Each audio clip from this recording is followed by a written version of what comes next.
Infertility treatment? What a waste of money. If we're infertile, the cause must be you. My husband hurled those harsh words at me, and in the end dropped a massive bombshell.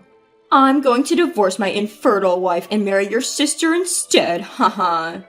Indeed, my husband chose his sister-in-law over his infertile wife. My name is Linda. I live with my husband, Nathan. Days spent with my beloved husband were indeed happy days. However, we had a hard time trying to have a baby. The discussion about infertility treatment began about 2 years into our marriage. Hey Nathan, I think it's time we started thinking about having a baby. Nathan responded with a lack of enthusiasm. Infertility treatment comes with various burdens, right? Both physically and financially. That's true, but if it's going to help us conceive, I think it's okay to give it a try. Well, maybe, but... Nathan didn't deny the idea of infertility treatment, but he was also not eager to proactively engage in it. I had become a housewife when Nathan had transferred for his job, so I guess he has financial concerns. Don't worry about the money. It's been 6 months since we moved, and I'm getting used to this place. I'm thinking about finding a job soon, so we don't have to worry so much about finance, right? If I can start earning an income, we'll have more financial flexibility than we do now. With that, he would probably become more open-minded and supportive towards the treatment, but he reacted differently than I expected.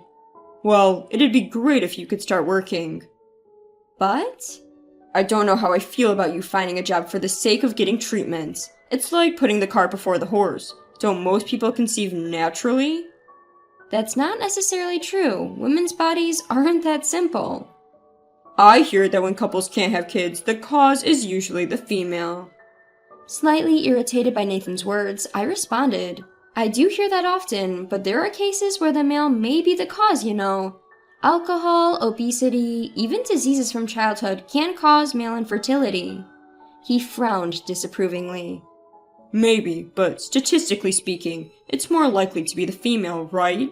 I mean, I haven't had any major illnesses, and I only drink socially. I doubt the issue is with me. So you're saying you think it's my fault? I didn't say that. I'm just generally speaking. Even though he didn't say it outright, it was clear that he believed I was the reason for our infertility. But it was true that I couldn't rule out the possibility that there might be factors on my side, so I went to get an infertility test at the hospital. To make matters worse, my mother-in-law was standing outside our door waiting for me when I returned home. Linda, where have you been? You're a housewife and yet you're always out. Hurry up and let me in. It's terribly hot outside. My mother-in-law always visits without notice, keeping tabs on me. Regardless of how well I kept up with the household chores, she consistently found something to criticize, pointing out things like, "This spot is dirty," and "This isn't good enough." Reluctantly, I let her in, and the first thing she said was, "So, I hear you've decided to start infertility treatment?" Huh? Why do you know about that? I obviously heard it from my son. Is that so? I was planning to wait and assess the situation before bringing up the topic with my husband again, so the fact that he had already talked about it with his mother was a surprise. You see, we let you marry our son for the sake of our family's heir. Yet, 2 years after marriage, you still haven't managed to get pregnant. I don't even know why we approved this marriage in the first place. I apologize for not having been able to bless you with a grandchild yet, but Nathan and I are committed to making every effort to conceive in the near future. Upon hearing my non-confrontational response, my mother-in-law let out a deep sigh. Linda, dear, if trying hard was all it took to get pregnant, no one would have any trouble, right? After all, it's clear that you're the cause of this infertility, so maybe you should consider a divorce or something. What? Divorce?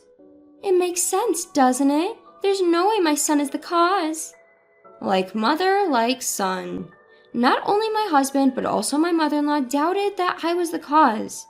Apparently satisfied with her outburst, my mother-in-law left for the day.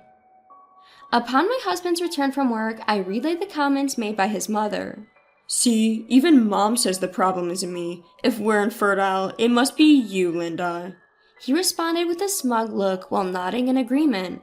There was no point in fighting back. He wouldn't consider the possibility that he might be at fault, Not even for a second. I decided to wait for my infertility test results. I visited the hospital again a few days later, where the doctor told me a surprising fact. So, we didn't find any issues with you. Is that so? But then why? The doctor began awkwardly. Please have a talk with your husband. If you really want a baby, it would be best for him to also get tested. Have my husband get tested? We can't definitively say the cause lies with just one of you. However, pregnancy is something that requires cooperation from both spouses. Just to be sure, I recommend that your husband also get tested. Is that so? I wasn't the cause. While I was relieved at the doctor's words, I wondered how to break the news to my husband. If I tried to be roundabout, it would only make things more complicated. I've got the test results. Let's talk about it tonight. I texted him and decided to wait for him to come home. As I was preparing dinner, my husband returned. Behind my husband, inexplicably, stood my mother-in-law as well. Mother-in-law? Why? I invited her. When I told her that the test results were out, she said she wanted to come. My husband had a look of ease on his face. They appear completely oblivious to the possibility that he might be the cause. Linda, hurry up and tell us the results. Although I can already guess without asking, haha. To my smirking mother-in-law, I responded clearly. There were no issues with me.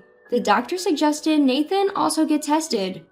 Huh? Why me? Faced with the unexpected turn of events, my husband was obviously dissatisfied. What do you mean, why? Pregnancy is something a couple has to work on together, isn't it? I had no issues, so now it's your turn to get checked. What's that supposed to mean? Are you saying the problem is with me?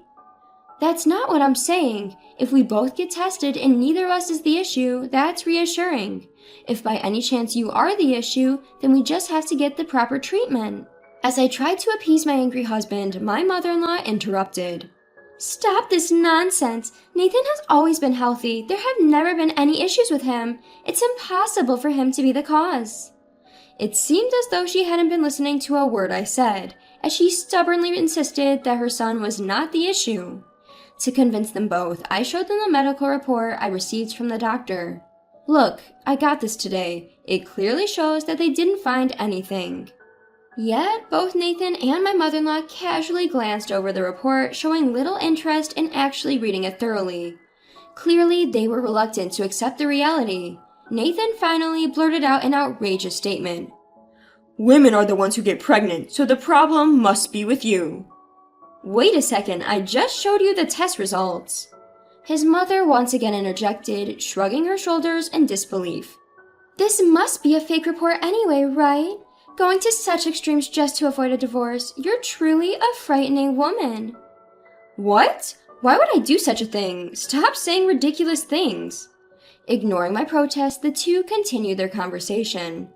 Hey Nathan, wouldn't a younger woman be better? Maybe. This could be good timing. Oh yeah, with her? Strike while the iron is hot, as they say. With her? What were these people talking about? A few minutes later, an unbelievable fact slipped out of Nathan's mouth.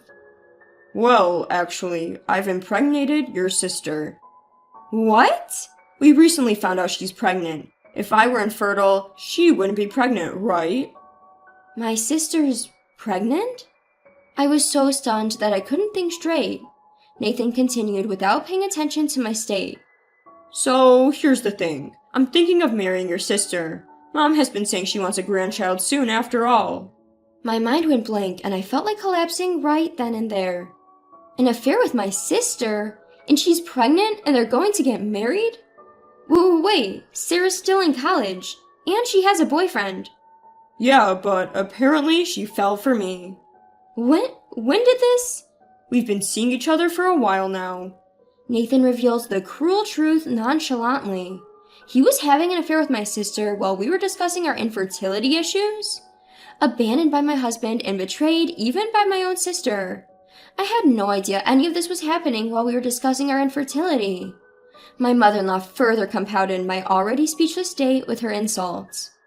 Do you understand now? My son is perfectly capable of getting a woman pregnant, so you're the issue. We don't need a wife who can't bear children. That's true. Nathan agreed with his mother.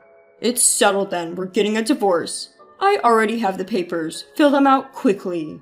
He seemed thrilled as he thrusted the divorce papers at me. Are these people sane? Impregnating your wife's sister and planning to remarry? That's outrageous. That's when I felt it, the surge of anger that I can't even put into words. Fine, we'll get a divorce, but you're going to pay me alimony. Once we'd agreed, he immediately kicked me out of our home. See you around, you barren lady. I'll find happiness with your adorable sister. Later, I returned to my parents' home and explained the situation to them. They were enraged, but the truth is, they disowned my sister a long time ago. I was the only family member that my sister still had contact with. Her reckless behavior, particularly concerning money and relationships, had caused our parents a great deal of trouble. She was disowned by her parents once she started college. Nevertheless, she is my one and only sister. I'd regularly invited her to our home for meals with my husband. And this is how things end up. My parents said they summoned Sarah and my husband to give them a scolding. But I told them that was unnecessary. I knew that even if they got together, it wouldn't work out. And several years later, it was a few years later when I got remarried to Gary, someone I met at my new job, and we were soon blessed with a daughter. One day when we were out as a family, I heard a voice say, Hey, Linda, is that you? Nathan. Long time no see. The voice belonged to my ex-husband. He took a quick glance at my daughter and current husband, then spoke to me with bitterness. Ah, so you were married. Lucky you, someone took you in. Mind your own business. How's your marriage with my sister going? At this, my ex-husband made a sour face. Just as I thought. I pretended to know nothing and asked him, What's with the face? You should be happy you ended up with a child with my sister instead of me. Well, you see, he replied with a pale face. Sarah was really unfaithful. Even after she gave birth, she used my money to cheat on me. Now we're divorced. She even took our child with her, after all the baby stuff she made me buy. Oh dear, that sounds like quite a disaster for you, I replied, though I knew all along. I was aware of my sister's promiscuous behavior, which resulted in numerous troubles. Every time she ended up demanding money from our parents. Looking around and seeing that my daughter and husband weren't around, my ex-husband suddenly turned to me. Hey, would you consider giving us another chance? Excuse me? Don't you think it's a little too late for that? As you can see, I'm remarried. But your daughter's a stepchild, right? You shouldn't have to go through the trouble of caring for someone else's child. I don't need children anymore. Let's live freely together. He must have thought that my daughter was my stepdaughter. This man, after all this time, still didn't suspect my fertility. I boldly told this mistaken man the truth. What are you talking about? That girl's my biological daughter. Huh? His expression at that moment is something I can never forget, even to this day. He had a dumbfounded look, about 5 times more than usual. Weren't you infertile? Trembling, he asked. I explained politely. Well, isn't it unfortunate? We conceived our daughter right after I married my husband. But more importantly, I wonder who the actual father of Sarah's child is. I looked at my ex-husband with a wicked smile. His face was pale. Hey, what do you mean by that? Oh, don't worry about it. Just curious, you know? I knew my sister was promiscuous. I also knew the cause of our infertility was you. In other words, you were used by my sister. Used? Yes, she probably didn't care who she was marrying as long as she had a man to raise her child. And you, who misunderstood, fell into my sister's scheme and married her, unknowingly raising another man's child. So, you mean I was deceived into being a surrogate father? He fell to the ground and clung to me, crying inconsolably. Please, you're the only one for me. I was abandoned by Sarah, my child, even my own mother. I'll end up all alone. I don't care. That's the result of your actions, right? It's quite pathetic to be acting this way for someone your age.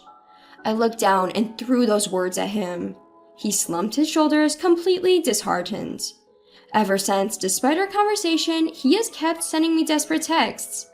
I was wrong. I want to start over. You're the only one for me. Please come back. I won't cheat anymore. but I blocked all of them without replying. It seems my ex-husband later requested a DNA test for the child.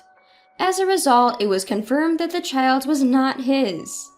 To this day, he's in a state of self-isolation at home, not even going to work.